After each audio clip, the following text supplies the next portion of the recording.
Assalamualaikum warahmatullahi wabarakatuh. Perkenalkan nama saya Nur Zahra Salsabila dengan NIM 2210611220088. Di sini saya akan mempresentasikan tentang perkiraan dampak dan pengelolaan lingkungan budaya masyarakat.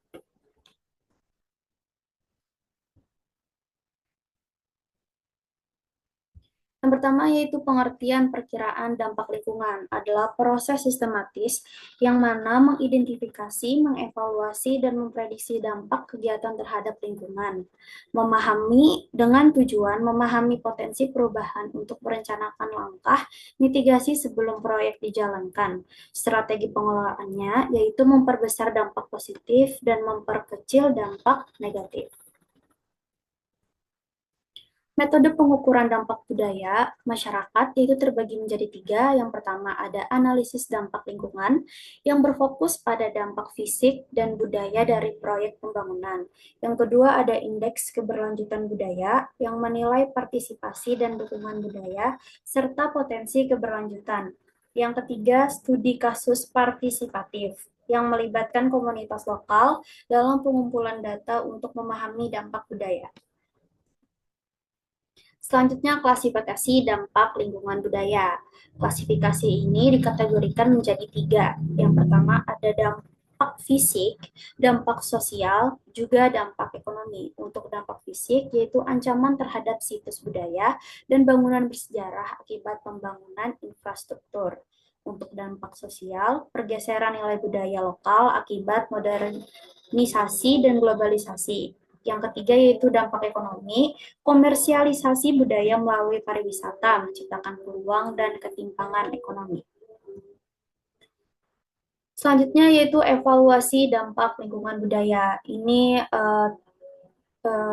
salah satunya yaitu ada beberapa pendekatan, seperti pendekatan kolaboratif, melibatkan komunitas lokal dalam proses evaluasi dan pengelolaan.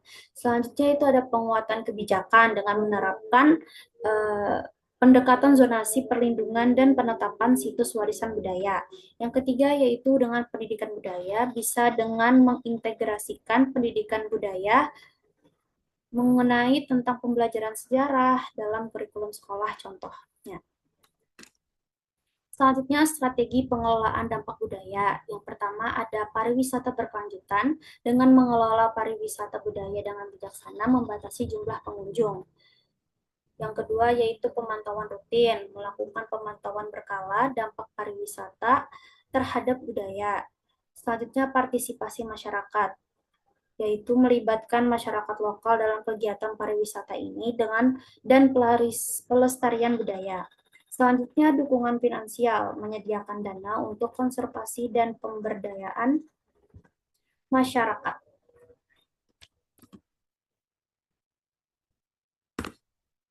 Contoh studi kasus desa adat Tenganan Bali.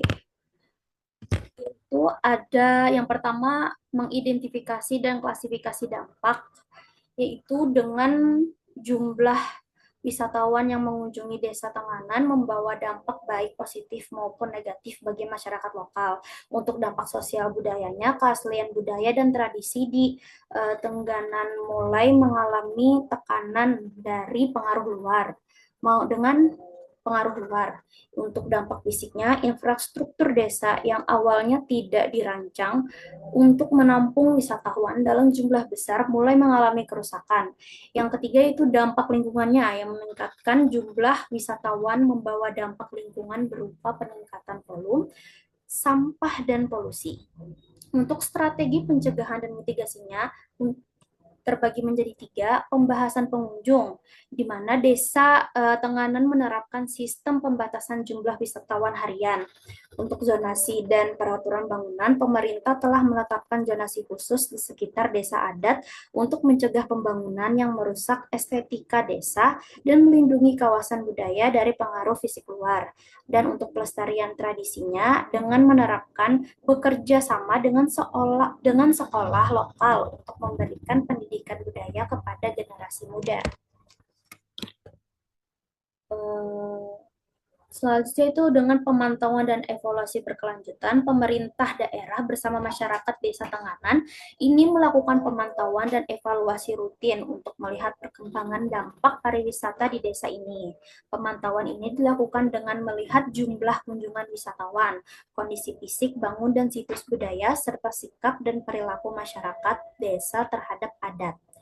Misalnya, jika ditemukan kerusakan fisik di salah satu bangunan bersejarah, masyarakat dan pengelolaan akan merencanakan tindakan restorasi atau perawatan agar situs tersebut tidak rusak lebih parah. Dengan pemantauan ini, rutin masyarakat Tenganan dapat menjaga kelestarian budaya mereka sekaligus merespon perubahan yang mungkin timbul akibat pariwisata ini. Jadi dari keseluruhan intinya dampak positifnya yaitu dapat meningkatkan pendapatan dari wisata budaya. Dampak negatifnya tekanan pada keaslian budaya dan tradisi. Dan untuk strateginya pembatasan pengunjung, zonasi pendidikan budaya, partisipasi masyarakat terlibat dalam pengelolaan pariwisata ini. Kesimpulan dan saran. Untuk kesimpulan, jadi pengelolaan dampak budaya penting untuk melestarikan warisan budaya. Strategi utama, partisipasi masyarakat, edukasi, dan pemantauan berkelanjutan ini sangat penting. Dan untuk saran, sebaiknya dukungan kebijakan pendanaan untuk pelestarian budaya. Mungkin itu yang bisa saya jelaskan untuk presentasi ini. Sekian dari saya. Apabila ada kekurangan ataupun kesalahan, mohon dimaafkan. Assalamualaikum warahmatullahi wabarakatuh.